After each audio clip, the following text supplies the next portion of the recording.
Salut à tous, j'espère que vous allez bien et que votre entourage se porte bien. Aujourd'hui, on continue notre lancée de repas froids. Ici, je viens vous présenter une recette typiquement italienne, la mortadelle italiano. Je ne sais pas si je peux me permettre de parler italien, je ne parle pas italien. Bref, je vais vous donner la version simplifiée parce que la version originale, elle requiert plusieurs étapes. Là, moi, je l'ai un peu simplifiée, on va dire, à ma sauce. Donc, allons-y pour la recette. Et comme d'habitude, je vous mettrai toute la recette sous la barre d'infos.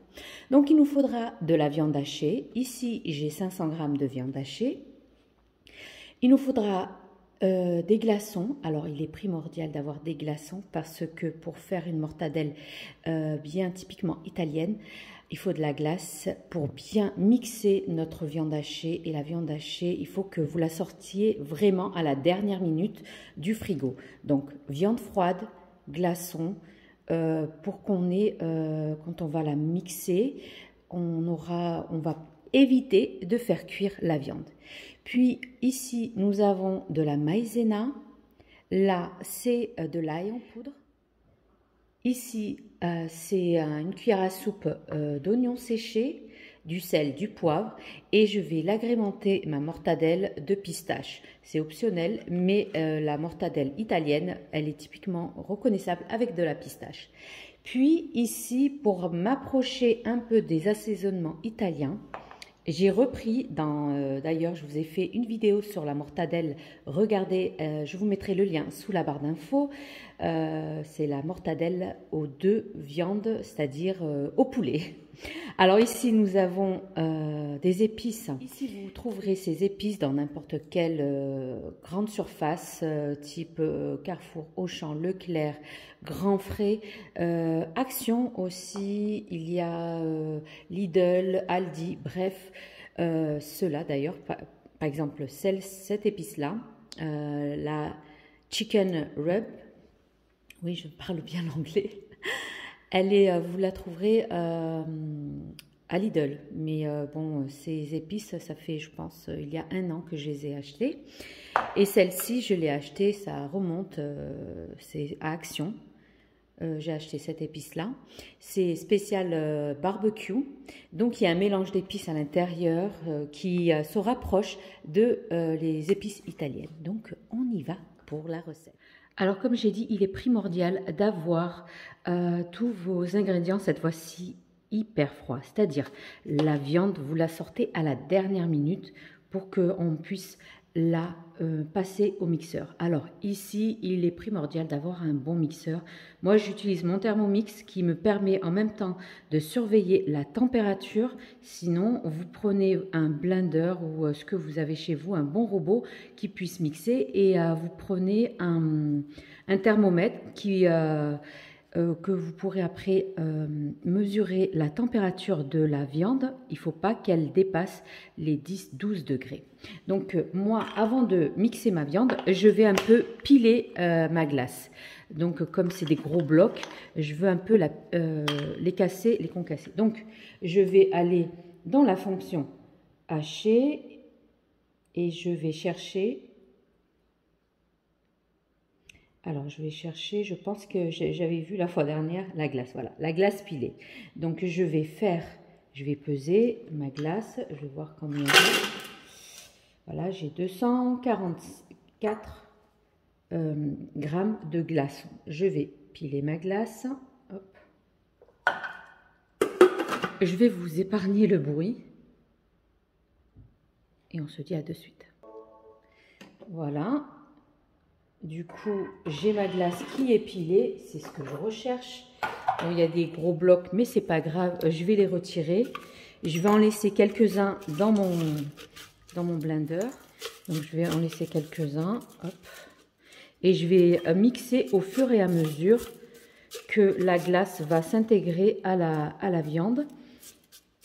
En fait, pourquoi on met la glace pilée? C'est pour refroidir lors du mixage de la viande hachée. Donc, je vais sortir de l'application. Je vais mettre ma viande hachée à l'intérieur. Je vais mixer vitesse 10. Je vais partir sur un temps de 20 secondes. Je ne dépasse pas les 20 secondes pour pas que mon robot chauffe. Vitesse 10. Maintenant, je vais vérifier. Vous voyez, elle commence à changer de texture et de couleur.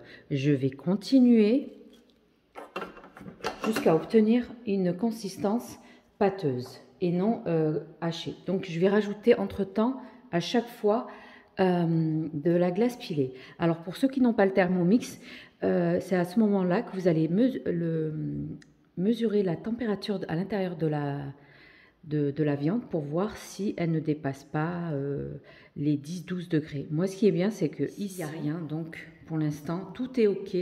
Je continue à mixer qu'un petit peu de glace. Au fur et à mesure, je ne rajoute pas la totalité. Et cette fois-ci, je vais faire 30 secondes, vitesse 10. Alors, on va faire 30 secondes. Vous voyez, 30 secondes. Vitesse 10. Voilà, au bout de 30 secondes, voilà. On vérifie. Vous voyez que maintenant, ça commence à devenir pâteux, mais on n'a pas encore fini. On va continuer à mixer encore.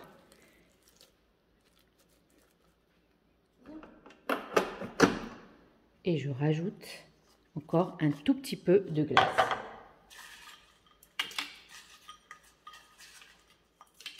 Vous raclez les parois du bol. La viande est montée. 30 secondes, vitesse 10.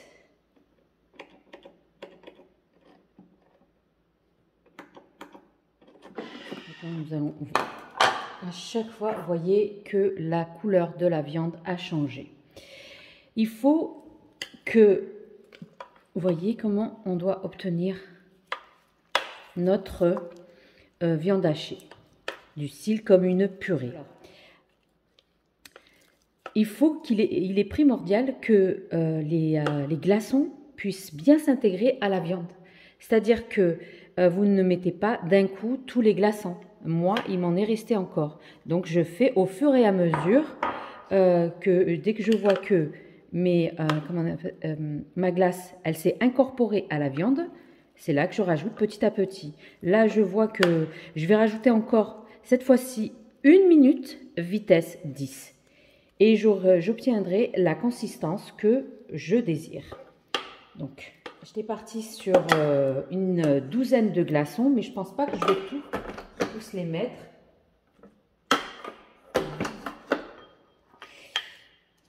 Et je vais rajouter, mais ne serait-ce qu'un tout petit peu, voilà, comme ceci. Sur les 12, il m'en est resté 5.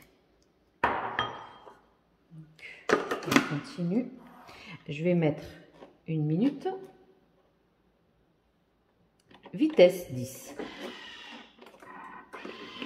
Je vais vérifier et c'est juste parfait. Donc, j'ai obtenu une sorte de pâte de viande hachée de style comme une purée. Donc maintenant, nous allons à partir de là assaisonner notre viande. Alors, nous allons mettre du sel. Donc il faut bien assaisonner votre viande. Ici, je vais mettre une bonne cuillère à café de sel, du poivre, une demi-cuillère à café de poivre. Nous allons mettre l'oignon séché, qui est ici, c'est 1 cuillère à soupe d'oignon séché. Une bonne cuillère à café bombée d'ail séché. Alors ici, je vais mettre ma cuillère d'épices à barbecue. Donc, je vais mettre à peu près 1 cuillère. Pour bien assaisonner le tout. Et je vais rajouter le mélange Chicken Rub. Donc là, ça va être un peu difficile parce que c'est avec, vous voyez, une espèce de... Je vais essayer de faire ça. Je vais prendre voilà, une cuillère à café. Je remets ça, je vais essayer de les remettre dans le trou. Et enfin, notre maïzena. La maïzena, pourquoi? Parce que comme on a mis des glaçons qui sont après transformés en eau, la maïzena va faire un effet de... ça va solidifier notre viande hachée. Elle va imperméabiliser la viande et qui va la rendre en boudin. Parce que comme on a mis à peu près 7 glaçons, donc là, ici, j'ai 35 g de maïzena. Je vais maintenant mixer. Je ferme le tout. Je vais faire 30 secondes. Vitesse, toujours 10. Bien sûr, ne faites pas comme moi. Hein. J'avais oublié de mettre le bouchon. Ça a un peu sorti... il y a eu une petite évaporation de maïzena, mais c'est pas grave. Voilà. On va maintenant racler les parois du bol. On va bien racler. Mais cette fois-ci, à la spatule, on va rajouter nos pistaches. Ici, nous allons rajouter nos pistaches. On va juste mélanger à l'aide de la spatule, c'est tout. Hein, parce qu'il nous faut garder nos pistaches entières. On va les mettre dans un sachet. Soit vous prenez du papier film, soit vous prenez les papiers spécial cuisson, du style, je ne vais pas faire de pub, vous savez, qu'on met dans des sachets et qu'on attache et on met au four. Donc, vous utilisez ce style-là qui est plus résistant à la chaleur. Et là, cette fois-ci, je vais les faire cuire au bain-marie. Dans la vidéo précédente de la mortadelle au poulet, je les fais cuire à la vapeur. Cette fois-ci, je vais maintenant changer de mode de cuisson et je vais les faire cuire au bain-marie. Donc, vous savez, c'est ce style de papier que je vous ai dit, de sac. Comme j'ai dit, hein, vous choisissez, vous pouvez prendre du papier film.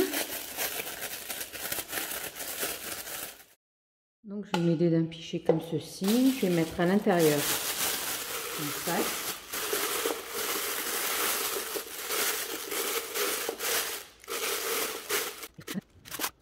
Voilà. Je vais enlever et je vais maintenant passer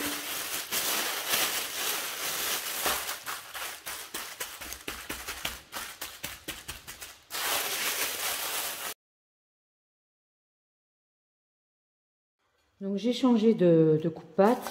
J'ai pris un coupe-pâte à bord rond pour que ça puisse me faciliter le glissement.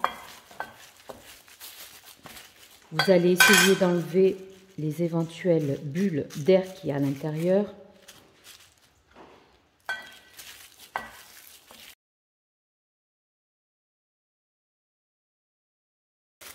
Et j'ai pas fini, on va l'enrober, on va le fermer dans du papier. J'ai pris un papier alu, je dépose mon boudin et je vais cette fois-ci serrer.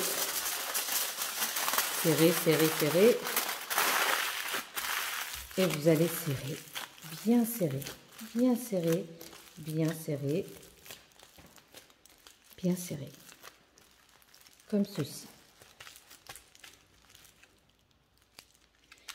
Moi, je vais rajouter un deuxième au cas où. Voilà. Voilà.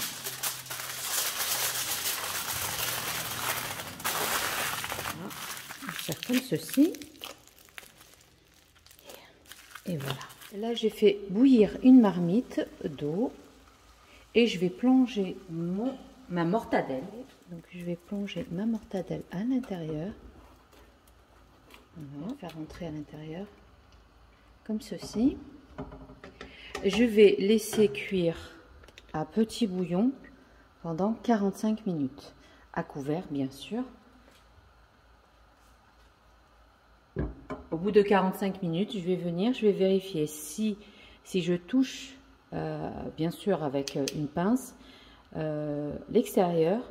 Si je vois que c'est dur, c'est ok. Sinon, je poursuis 15 minutes de cuisson. En tout, ça fera 1 heure de cuisson. À dans 45 minutes. Et voilà, ça m'a pris 45 minutes de cuisson. Je l'ai retiré de l'eau. Là, je vais le laisser comme ça totalement refroidir.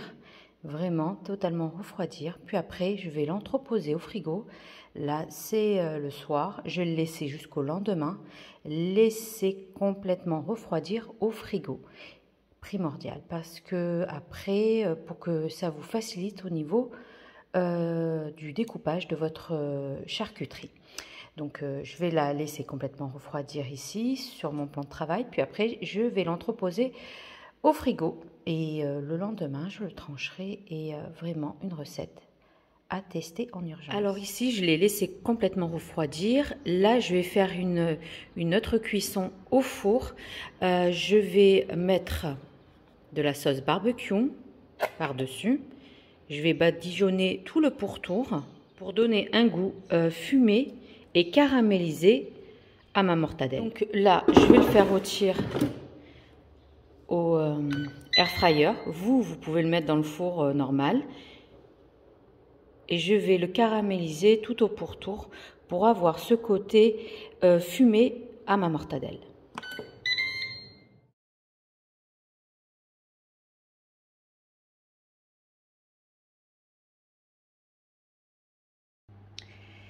Et bien voilà, nous arrivons maintenant à la fin de notre vidéo. J'espère que cette recette vous aura plu, que vous allez la tester. Un incontournable des recettes pour l'été qui approche à grands pas.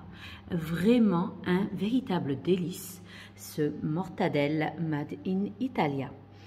Donc, utilisez les astuces que je vous ai données et vous réussirez à coup sûr de bons mortadelles. Pour le pain, vous allez me demander où est-ce que je le trouve. Elle est sur ma chaîne YouTube. Je vous mets le lien sous la vidéo, ainsi que le jus multivitaminé spécial carotte. Vraiment, ça, tout ça, c'est ultra sain, 100% fait maison. Idéal pour les sandwichs, pour les salades, pour les repas froids. Vraiment un véritable délice. Alors n'oubliez pas, likez, commentez, partagez, abonnez-vous à ma chaîne si ce n'est pas fait. Rejoignez-moi sur Instagram, TikTok et Facebook du même nom, Cooking with Zora, où je suis très présente là-bas. Sur ce, je vous dis, prenez bien soin de vous. À la prochaine vidéo. Bye bye.